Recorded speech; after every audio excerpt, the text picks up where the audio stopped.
On today's show, electrolytes and jackpot shows, hard-bodied show gilts, and picky eaters. Let's get into it. To the Front, the show that answers questions for stock show families. Presented by TTF Nutrition, livestock supplements that get you to the front. Welcome to the Front. I'm Tony Morris. I'm joined by the ever-present, bubbly personality that is Thomas Gross. Thomas, what's happening in your world?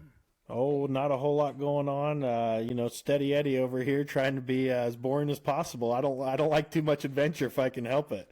Yeah, the bubbly personality of an accountant. That's always Thomas Gross. Push paper during the day and look at show pigs at night. That's about as exciting as it gets over here. Awesome. How about you guys? Doing well? Yeah, big week around here.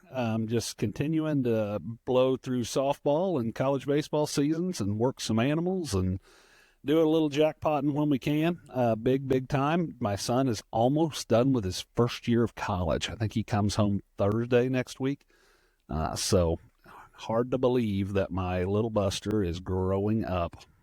So excellent. I'm sure it'll be nice to have an extra set of hands in the barn, or at least your daughter will appreciate another set of hands in there. Yeah, she'll appreciate it for a while. She'll appreciate it right up until the time an argument ensues over who's in charge what.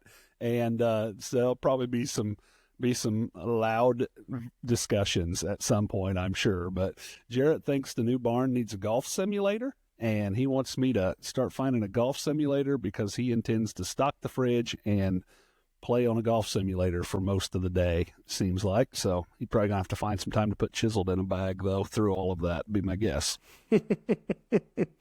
Excellent. Well, that's exciting stuff. Let's get into some awesome questions that we received this week. And always love hearing from people that follow us. And if you've got questions, send them to us. But Lisa asked an awesome question, one that you and I are really familiar with right now. We're heading to a jackpot this weekend. Should we use an electrolyte? Or another way to think about it is, are electrolytes only for my finish show? Are there benefits to using them at a jackpot show? Well, the answer for me is yes. Like, we're going to go show them. We might as well get them looking their best and take them out. The other thing, besides just having them look their best, is every pig's going to react a little different to electrolytes and which electrolyte you use. And so until I have a real comfortable idea of this pig's going to need this type of a program, we use them, and so much kind of for experimentation so we're ready for our target shows down the road. So, Lisa, the answer is yes. If you want to take them, you want them to look their best. If you're still trying to get the information about which pig needs what from an electrolyte standpoint and what kind of regimen, I recommend that you give it a go. Don't leave home without. I always say hydrate. Don't leave home without it. So what's your take on it, Thomas? That's exactly our thinking as well. We want to practice with it, no matter the species that you're going to jackpot.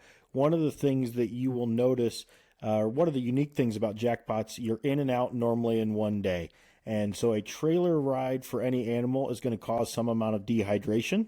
And so if we have that animal and we start our hydration regimen at home before we get going, and they're well hydrated, and there's electrolytes in there that help those muscles and the skin and fat cells retain some water, they're going to come off the trailer looking a little bit better too. We've got less of a distance to travel per se to go from what they look like off the trailer to what they're going to look like hitting the show ring. So any species that you have, start electrolytes early.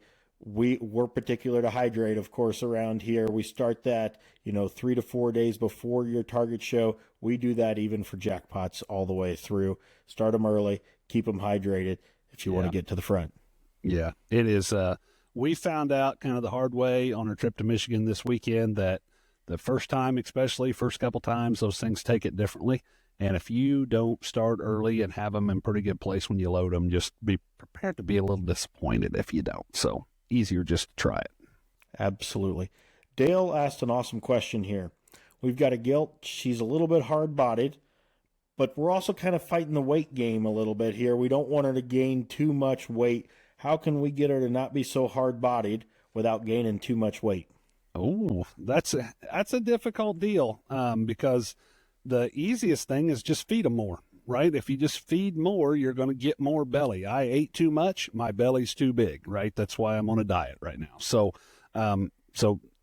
that's the easiest way. If you are fighting the weight gain, I think it's important to understand a couple different things. What causes weight gain in people is the same thing that causes weight gain in livestock, and that is carbohydrates. Energy causes weight gain, right? Not protein. Okay, you think about it. I'm on a diet right now. I'm also diabetic, so I cut out carbs and eat high protein, and my weight goes down. Think the Atkins diet, right? So energy, weight gain, other things, right, don't really cause weight gain. So if I've got a hard-bodied one and I'm fighting the scales, I'm going to use high fiber feeds, right? And I'm going to try to limit how much energy that I give them to, and I'm going to physically try to get them to expand. The other thing is if I'm getting close to my target show and they are still kind of hard-bodied and hard-gutted and need more flank, besides lots of fiber in their diet, s'more fill, our buddies at Matthew make a product I love called Gut Punch. Those type of products, besides just those, I'm also going to try to mass hydrate them at times, and I can physically get some gut stretch if I can get them to drink big loads of water at any one particular time. Stretch that gut enough, we get more depth, we can get more body in shape. What's your plans if you need more belly and less on the scale? Yeah, I think if I'm hard-bodied, first of all, in my mind, that means we're not fat enough, right? Like we can maybe see ribs or just muscle looks hard and we're not chubby enough, but I've got a weight issue. I think at that point in time, I'm canceling out any ideas of showing before my target show. And I'm going to do my work early and save pounds.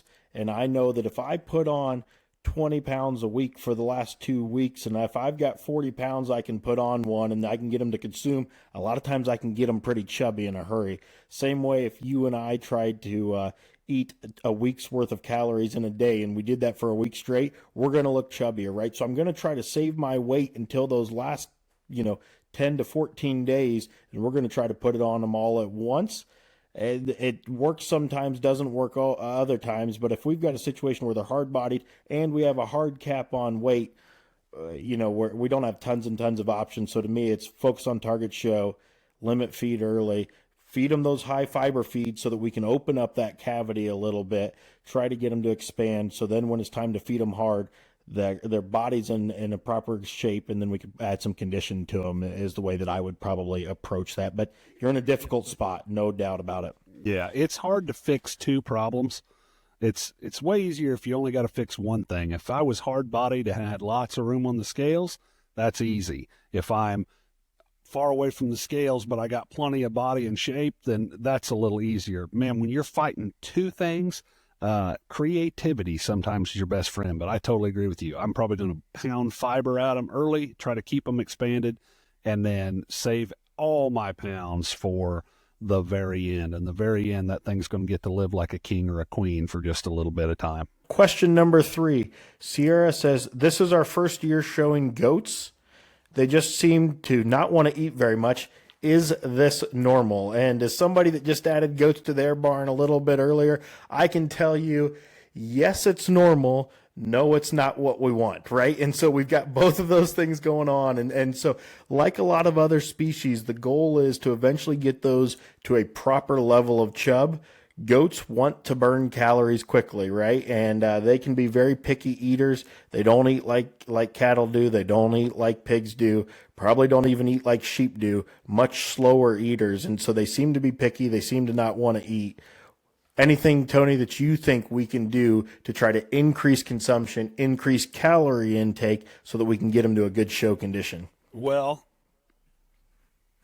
maybe we've got an idea. I'm not a goat feeder, okay? I'm not going to pretend like I am, but I talk to a lot of goat feeders, and the goat people tell me when they start those things on Thrive in particular, that appetite goes up and they can actually get goats to consume feed. So they're a small ruminant animal, right? And so their gut, their digestive system is very much dependent upon proper microbiome all the way through that digestive tract. And when you have high levels of the right kind of bacteria that really help speed digestion, that passage of feed through their gut goes at a proper level. It doesn't get slow.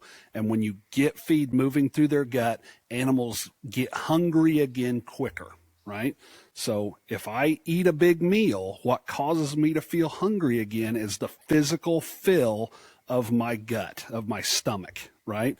And if I push out and I got sensors in my stomach that makes me say I'm too full, and when those go down, then it says, hey, it's time to eat again. And so we need that feed to move through their gut so that that stomach contracts back down and you get that hunger response again.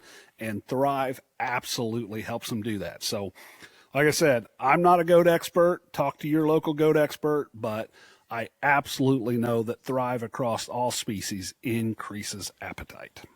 The other thing that we've been doing quite a bit of, and the nice thing with some of these small ruminant animals, is that you can get calories into them in other ways. So we feed, we give them their time to eat their feed. I'm probably not as picky about pulling feed 20 minutes after we feed them like I would be other species. But once they've had their chance to eat their feed and they're done eating, then we come behind and we drench them with a fat supplement, right? So right now we're using Dine on those animals. We're getting them to consume more calories by using a drench gun on them. Find the proper way to do that. Have somebody show you the safe way to drench your animals, but we can get additional calories into them through that drench gun when they are picky eaters. So like in your case with Dine's such a syrup, right? And it's so sticky. How are you preparing that? Because I don't think Dine straight through a drench gun is going to be very good. It does. It'll pull, like, get your muscles out, right? So pull it up into there. And I would say about half of them in our case love the taste of Dine, and we can get them to where they will just slowly eat it out of a drench gun, and we don't even really have to drench them, right? And so they'll start licking it and eating it that way. The rest of them, it'll come out, but it's not like water coming out of it. It's slow. Take your time. We're giving them 10 cc's right now is kind of where we are. We're going to be increasing that here over time, but it's a little bit of a slower process, not quick like water, but it will come out of a drench gun. It is thick. It is thick. If they're picky eaters, feed freshness, right? Like any other species is so important. So have a good relationship with your feed store. Don't be buying feed that's 6, 7, 8 months old. Unfortunately, that might be one of the reasons that they're picky. They want fresh feed.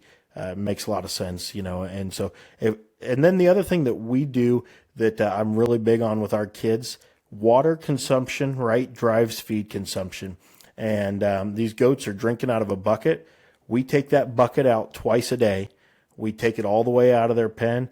The kids have a brush that they use. We scrub that water bucket twice a day, fill it all the way back up, and put it back in there. So if you wouldn't drink out of it, I tell the kids, if you're not willing to go stick your mouth in it and go take a drink of it, your goats might not want to either. And so we need to get on cleaning the water buckets too. So fresh feed, clean water, and then if we have to, we can drench. Utilizing Thrive's been great so far for us. They've stayed on feed. They've been consuming more than what we've seen in the past. We're really happy with that so far. Just a few little tips that we've picked up on.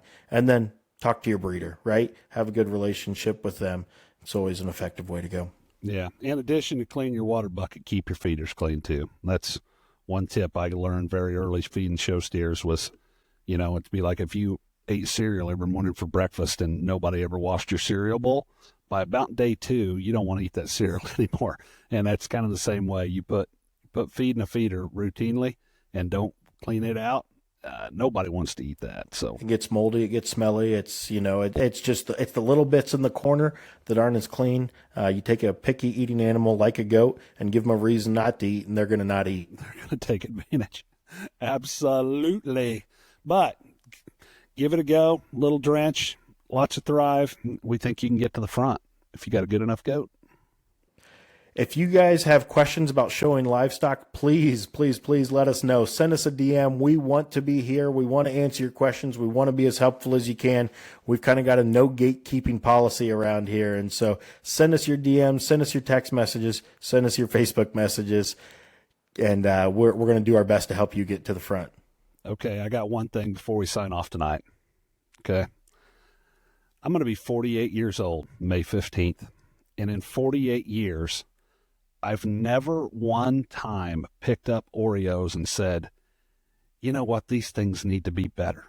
But today I was in a gas station and I picked these up. These are peanut butter Oreos. And all I have to say to the makers of Oreos is, why? Why did you do this? Because everything's better with peanut butter. No, not Oreos. Not Oreos. They changed out the frosting. The frosting. That's the best part of the Oreo, right? This right here is the Oreo version in New Coke, and you're too young to know that, but at one time they made Coca-Cola, and they decided to change it, and then they'd come back with Coca-Cola Classic.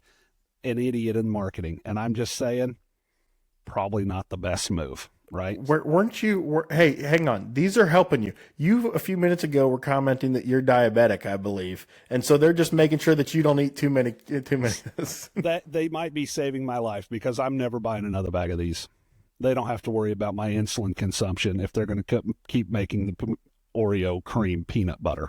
I was so disappointed in this. I nearly threw them out. I almost threw them out the window, but I didn't for research purposes. Ate the whole bag. The bag looks empty. For research.